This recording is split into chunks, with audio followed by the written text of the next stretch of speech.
I held a poll on Discord and Twitter to, check my suspicions about something. Warriors has had 4 main types of supplemental material over its runtime. That is, books produced in a separate format and timeline from the main series arcs. Those would be super editions, books longer than a normal main series book that tend to feature either a specific character or plot we wouldn't have seen otherwise, novellas, books shorter than a main series book that covered a specific story with a single character that wasn't touched on before, mangas or graphic novels, stories told through illustration rather than solely writing, and field guides, little pockets of lore details and random stories that have no overarching story and mostly just give facts on specific details about clan culture or history. I asked in the poll what people's favorite type of supplemental material was, and yeah, I'm not surprised at the results. On both platforms I used, super editions and mangas ranked the highest by far, but they switched places on who ultimately came in first. It's worth noting, though, that the Discord poll had a total of 46 votes, while the Twitter one ended up with 250, so the Twitter poll might show a slightly more accurate spread.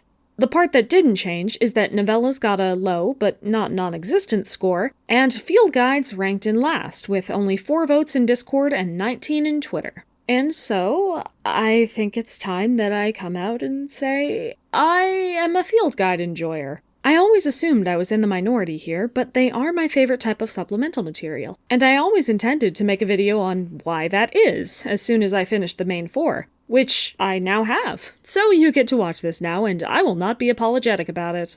Now, I'm sure part of my love for field guides has to do with nostalgia. When I first picked up the books, I only read the first series, over and over again, because it was all that was in the school library. But eventually, I got the chance to look outside that world and begin to read the rest of the series. When that happened, Secrets of the Clans was the first book I picked up, and I adored it. Even for years after that, the field guides were the ones I took notes on, made bookmarks for, and took to school and camp. I even chose a passage from one, Squirrelflight talking about her non-existent visual, to be my passage to memorize and perform orally for English class one year. Needless to say, I loved these books, and thinking back on my times with them makes me happy. But boiling my love down to nostalgia presumes that there wouldn't be anything for me to love about them if I read them now. And there is. There is a lot.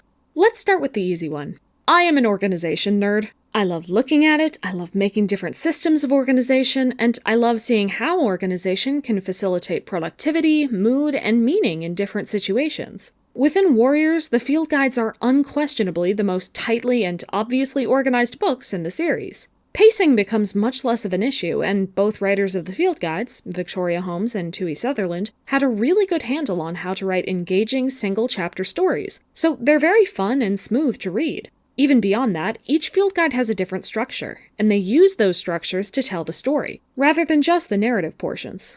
Secrets of the Clans has pieces that the clans tell each other, pieces from an omnipotent overseer, and pieces narrated by a specific cat. Cats of the Clans is about Rock telling his version of each cat's story to some kits who have wandered into his realm. Code of the Clans tells a historical, or semi-historical, tale of how each code came to be, and often a modern application of that code. And Battles of the Clans is about kitty pets, stand-ins for the readers, being taught about the battles that make up the culture, histories, and fables of the clans by all sorts of cats within them. With Secrets of the Clans in particular, I loved carrying it around to make sure I could memorize the entire warrior code in Medicine Cat Herbalist for use in roleplays, back when my friends were still even slightly willing to play warrior cats at recess. And I still treasure how much concrete information those books gave us. This goes without saying, but they also have beautiful artwork, whether that's the elegant little black and white images at the tops of chapters, or the gorgeous full-color portraits of each cat and cats of the clans. Wayne McLaughlin's work was always something to treasure, and the field guides were always where we got to see the most of it. I know plenty of people who bought Cats of the Clans in particular solely for the illustrations, without even reading or caring about the written pieces of the book. That was never me, but I did absolutely love the drawings, and looked at them frequently to remind myself of what these cats even looked like. Kind of important, because I have aphantasia and tend to skip over physical descriptions of characters since I couldn't retain them well. Of course, both of these are surface level. I love the organization and art, but neither of those points get into the genuine narrative value of the field guides, and what I believe finally hooked me into the series. The field guides, more than any other book in the series, work to differentiate the clans, both from other cat societies and from each other. They introduce cultural elements for each clan, like RiverClan not worrying about prey and having time to explore leisure activity and collect trinkets to decorate their dens, WingClan inventing the tunneling system, and originally having 2 separate groups of warriors, where tunneling apprenticeships were special and prized. The clans originally being formed as a truce between constantly warring factions in the forest, and the clan's battle moves and tail signals having been invented long ago by specific cats or clans and spreading out over time.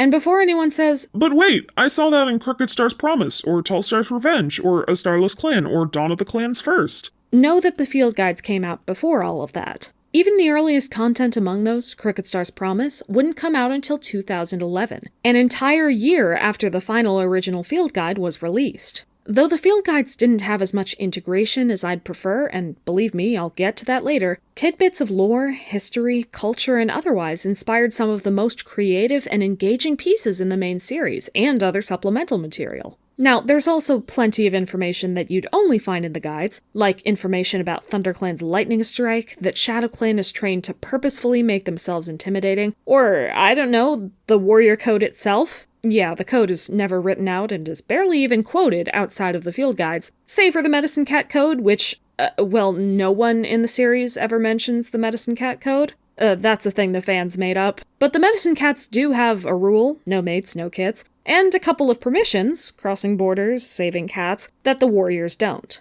Aside from the cultural details, the field guides also give us unique insight into the daily lives of the clans, with little vignettes from all sorts of major and minor characters going through their normal lives. Be that teaching a new battle move to an increasingly frustrated queen, sneaking off to RiverClan to take some fish, justifying a decision to side with a tyrant, or watching as an apprentice who should be a kid is killed in a battle that never should have happened. They can range across a litany of time periods as well, from the more modern stories I discussed here, to the birth of Yellowfang's kits long before the first arc, and even further back to the love stories, carelessness, or danger that led to the different codes, and even the formation of the clans. These stories can range from funny and cute to terrifying or awe-inspiring, and all of them are an absolute delight to read.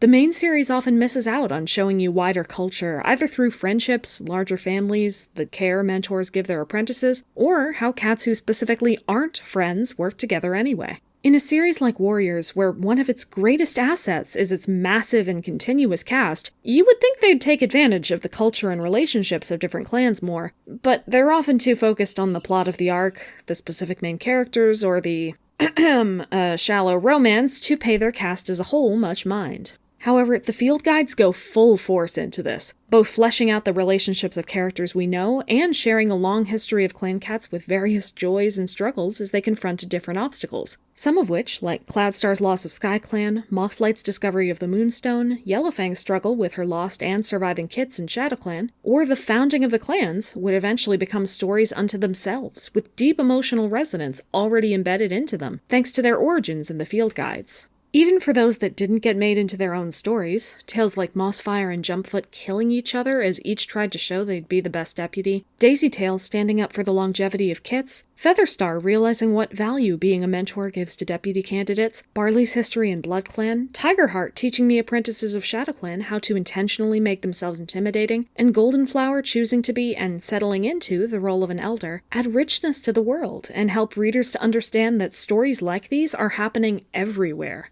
I legitimately don't think I would have become so adamant about expanding on and making myself care about the background characters if it wasn't for the jumpstart I received in the field guides. Some stories included in these guides also add richness by not being real. The most obvious example is the mythologies about Lion Clan, Tiger Clan, and Leopard Clan that are included in Secrets. We'd been hearing the first two names, at least, dropped in common parlance throughout the first series, and they became the names that Firestar and Tigerstar donned when merging the clans together for their final battles. Having some concrete stories to associate with those enriches our experiences of the clans and those stories, as we can conclude that all of these clan cats, in the off moments we weren't watching them for, shared these stories from queens and elders to kits, and to any new arrivals in the clan. It's a shared mythology, a series of fairy tales that the clans use to entertain each other and reference in language, much like what we have with countless stories in our world, across many different cultures. Less obviously, though, some of the history we're shown in these books might also have elements of fiction to them. Secrets of the Clans openly admits that the tale of forming the clans is legend that has been warped over time, and the code of the clan stories and their order don't always make sense or match up with what we learn later about the clan's founding. It's entirely possible, then, that many of the more historical stories were either augmented, entirely made up, or were fictional stories with real names inserted in. It's the layer at which these stories are open to interpretation, and could be another sign of how far back the clans have stretched and how rich their history and culture is that most interests me about the books nowadays. What the past, or what the clans say the past is, can tell us about the present opens up so many possibilities for everything from small slice-of-life moments to sweeping stories about how the clans have always changed or even rewritten history, meaning they can always change again if they have a need to.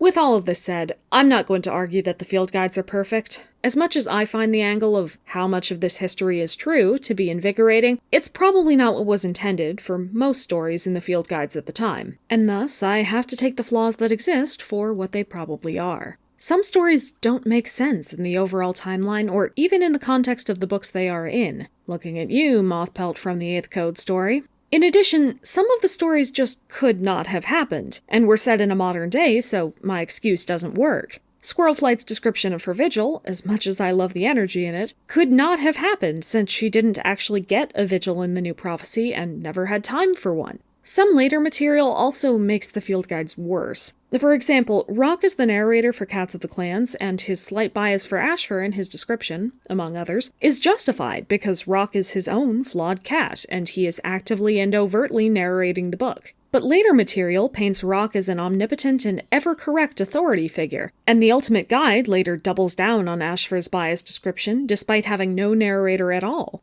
And, as a small side note, both Ultimate Guides, the original and the updated ones, are mainly compilations of previous guide material with most of their context and narrative flair removed, and a few extra tidbits added in. I do count them as separate books from the original guides because of that new material, unlike Enter the Clans, but they don't fit most of the description I've been talking about today. Ultimate Guides aside, though, the biggest problem with the field guides isn't actually anything about their contents. It's about their application. Even if everything in these books was written perfectly and added richness to the culture, history, and lore of the clans, most of the other material in the series doesn't include any of the information it told us about. There are exceptions, as I discussed, and books that do include field guide content tend to get my immediate bias, but most of the books leave the clans as stale, similar entities, don't show us any queens telling stories of their fiction or history, and don't care about or mention any sweet or powerful moments as mentioned in these books. The main series in particular tends to be very plot-centered, with characters only getting focus or a personality if they are serving that plot, and often losing it soon after. So, while I love them, the power field guides hold can be limited.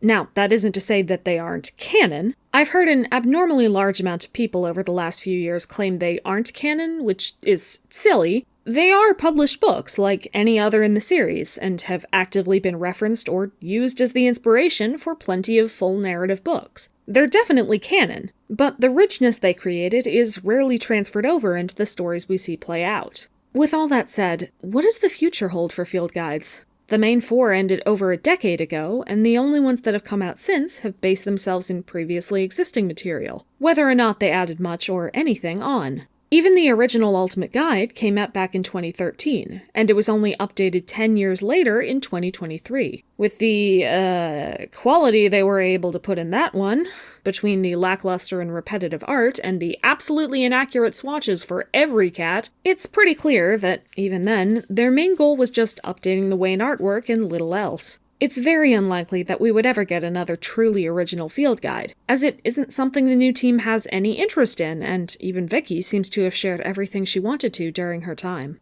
However, if, magically, we could get another field guide, I'd want it to be Ancestors of the Clans. A field guide that could discuss how StarClan, the Tribe of Endless Hunting, and other afterlives formed and operate, as well as any rules they live by. It could talk about how the Dark Forest works, definitively, hopefully, who all is there and why, how the Dark Forest formed, and why it's separate from StarClan. It could even introduce us to the first cat to go to the Dark Forest, who would ideally be someone actually from the clans who did bad things, and not a random rogue who only became a part of a clan by taking over one for like a month. One eye. I don't know what the website was thinking putting you in there. As with the other field guides, it could include vignettes, perhaps from inside StarClan or the Dark Forest themselves, and might even tie in Rock and Midnight's roles again. I don't think any of this will happen, because the new team doesn't know or care about Rock or Midnight, or lore in general, and based on their track record with following whatever the website and wiki say, making and trying to justify very poor choices in their afterlives, and contradicting any lore they made before, I doubt it would be good. But maybe a fan could make it one day. At the very least, it's an idea. And I'll always have the original field guides to go back to, whatever they do in the future. I'll never stop loving these things. Thank you for watching, and always remember to take notes on everything you hear about these clans. This will be on the test.